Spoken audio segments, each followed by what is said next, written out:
మనం RTV screen పైన చూస్తున్నాం. బట్టి విక్రమార్క బడ్జెట్ ను ప్రవేశపెడుతున్నారు. లైవ్ చూద్దాం.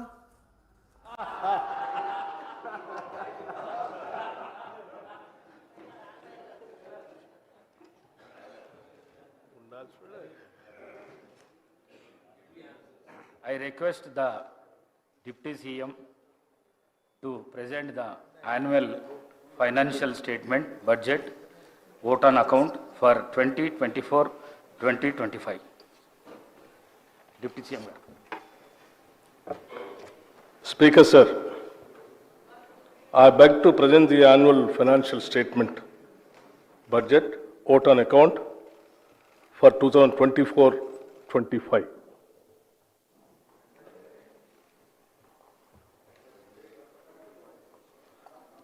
గౌరవ అధ్యక్ష, తెలంగాణ రాష్ట్ర 3వ శాసనసభ తొలి బడ్జెట్ సమావేశానికి స్వాగతం. మార్పును కోరుతూ స్వేచ్ఛ సాధించుకున్న తెలంగాణ ప్రజానికానికి మనస్ఫూర్తిగా నమస్కరిస్తున్నాం. భారత రాజ్యాంగ పీఠిక గుర్తు చేసుకుంటూ పౌరులెల్లరకు సామాజిక, ఆర్థిక, రాజకీయ న్యాయమును, భావము, భావ ప్రకటన, విశ్వాసము, ధర్మము, ఆరాధన వీటి స్వాతంత్రమును అంతస్తులోను, అవకాశంలోను సమానత్వంలో చేకూర్చుటకు ఈ స్ఫూర్తితో మీ ముందుకు ఈ బడ్జెట్తో వచ్చాం.